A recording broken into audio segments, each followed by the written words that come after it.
មកបោះតង់ជាមួយចម្រើនបាច់ភ័យរឿងសាច់ញ៉ាំមើលបងប្អូននិយាយពីថាត្រៀបត្រាពេញតុកត្មងអានេះដូចមិនមែនមកបោះតង់ទេបងប្អូនណាដូចមកអាំងសាច់ស៊ីបដ ாய் នេះបងប្អូនជួយមើលនេះបាទបើថាខ្ញុំនិយាយប្លើស្អីក៏មានដែរហើយខ្ញុំក៏បានយកសាច់គោចកាដែលខ្ញុំបានធ្វើហ្នឹងណាយកទៅសាអាំងដើម្បីឲ្យមិត្តភក្តិការ៉េហ្នឹងគាត់បានញ៉ាំហើយគាត់សរសើរថាឆ្ងាញ់គ្រប់គ្នាថ្ងៃនេះចម្រើនគាត់មកបោះតង់ជាមួយមិត្តភក្តិរបស់គាត់ណាបងប្អូនហើយកន្លែងដែលយើងបោះតង់នេះគឺយើងបោះនៅលើភ្នំតែម្ដងហើយទេសភាពគឺស្អាតមែនតើដែលយើងមើលពីលើភ្នំនេះទៅបងប្អូននិយាយអំពីធម្មជាតិដើមឈើដើមព្រៃវិញបងប្អូនអើយពណ៌បៃតងស្រស់ខ្ចីតែម្ដងណាហើយកន្លែងបោះតង់នៅក្នុងទេការ៉េនេះបងប្អូនគេមានជាប្រភេទតង់ហើយនិងប្រភេទបន្ទប់ហើយខ្ញុំក៏ជ្រើសរើសបាទប្រភេទបន្ទប់អញ្ចេះដែរបងប្អូនគេមានបន្ទប់ធំទូលាយឲ្យយើងណាហើយនៅខាងក្រៅគេមានកៅអីឲ្យយើងអង្គុយអាំងសាច់អាំងអីចឹងណាបងប្អូនបាទហើយកន្លែងនេះគឺកន្លែងដែលយើងឆ្កែរត់លេងឬក៏យើងអង្គុយលេងរីឡែកអីចឹងណាបងប្អូនហើយបន្ទប់ទឹករបស់គេមាន2នៅខាងក្នុងផ្ទះមួយខាងក្រៅផ្ទះមួយហើយសិតតែ clean ទាំងអត់មានធុំក្លិនស្អុយសំបីតែបន្តិចបងប្អូនហើយកន្លែងបោះតង់របស់គេដែលខ្ញុំនិយាយពីខាងដើមអញ្ចឹងគេមាន2ជម្រើសប្រភេទតង់បែបនេះមួយហើយនិងប្រភេទបន្ទប់ហើយកន្លែងតង់របស់គេមួយគេមានឆ្នាំងអាំងសាច់មួយហ្មងបងប្អូនណាកន្លែងបោះតង់នេះបងប្អូនយើងចង់គេងនៅនឹងក៏បានដែរខ្ញុំអត់គេងនៅនឹងទេបងប្អូនពួកយើងទៅនេះត្រឹមតែ6ម៉ោងទេហើយ6ម៉ោងហ្នឹងគេឆាច់យើង 45,000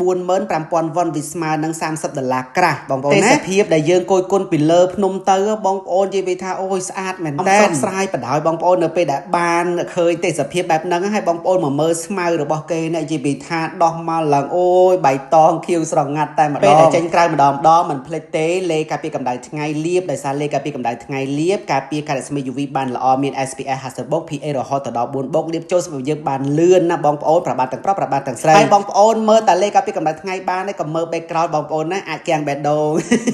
លេការពារកម្ដៅថ្ងៃលាបបើសិនតែបងប្អូនដែលគាត់កំពុងតែមានស្លាកស្នាមសពពីការញិចមុនជាប់មេរុយស្នាមជ្រីជួយនៅលើស្បែកកុំភ្លេចប្រើទាំងអស់គ្នាបងប្អូនណារកទិញបានតាមដំណើរដែលគាត់មានលក់ផលិតផលលាបហើយទិញបានទាំងនៅខ្មែរនិងនៅកូរ៉េបងប្អូនទិញក្នុងឥឡូវនេះយើងកំពុងតែមានការបញ្ចុះតម្លៃរហូតដល់ 20% ផងដែរឥឡូវមិត្តភ័ក្តិរបស់ចម្រើនគាត់កំពុងតែបង្កាត់ភ្លើងដើម្បីអាំងសាច់យ៉ាយពីព្រោះជាពេលវេលាដែលយើងត្រូវញ៉ាំអាហារពេលល្ងាចអញ្ចឹងណាបងប្អូនហើយសាច់ដែលយើងយកមកនេះបងប្អូនអើយបាទសាច់គោសាច់ជ្រូកសាច់មឹកនិយាយពីថាឡើងត្រៀបត្រា2តុកបងប្អូន2តុកជាប់គ្នាសាច់នេះបាទអត់មានឲ្យខ្វះចន្លោះកន្លែងណាទេយូរបានចាញ់មកបោះតង់ម្ដងដាក់ឲ្យណាណីអញ្ចឹងណាបងប្អូនហើយខ្ញុំមិនមែនជាមនុស្សញ៉ាំអាហារពេលល្ងាចទេបាទបានត្រឹមតែមកថតអីចឹងទៅញ៉ាំដែរគ្រាន់តែតិចតួចអីចឹងណាហើយបងប្អូនបានឃើញនេះបាទអូតែងមីតែជាអីណាណីមានសពបញ្ញាទាំងអស់បងប្អូនធ្លាប់ទៅបោះតង់បងប្អូនញ៉ាំរបៀបម៉េចខ្ញុំមិនដឹងទេតែបើថាបងប្អូនមកបោះតង់ជាមួយចម្រើនណារបៀបញ៉ាំនេះគឺថាមិនឲ្យខ្វះតែម្ដងបងប្អូនសិតតែសាច់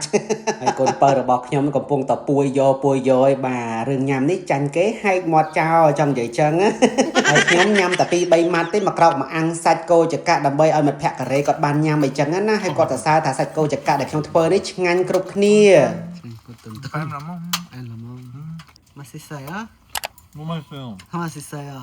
ហើយបងប្អូនមកមើលសម្រស់ពេលរាត្រីនេះពេលដែលបើកភ្លើងទៅនិយាយពីថាអូយទទួលបានអារម្មណ៍មកបែបទៀតអញ្ចឹងណាបងប្អូនស្រស់ស្រាយមែនតើលើពីការងារទុកលំបាក stress អីទាំងប្រមាណសូមបោះចោលកន្លែងនេះអស់ហើយបងប្អូនណាដើម្បីទទួលយកអីថ្មីទៀតបាទហើយថ្ងៃណាតាណេចាំមើល9តំណាងលៀបនឹងមក 4-5 នាក់ដើម្បីមកនិយាយដើមគេកន្លែងនេះព្រោះវាស្ងាត់ល្អអញ្ចឹងណាបងប្អូនណាងលៀបបើសិនតែបានឃើញវីដេអូមួយនេះហើយអាចដាក់ថ្ងៃបានណាបាទមក relax មកម្ដងមកបាទដាក់មកធីមមកហើយយប់ឡើងគេមានកញ្ជួយបែបតូចចេះទៀតបងប្អូននិយាយថាអូយស្រស់ស្រាយតែហ្មងហើយវីដេអូរបស់យើងគឺមានតែប៉ុណ្្នឹងទេបងប្អូនបាទបាយបាត់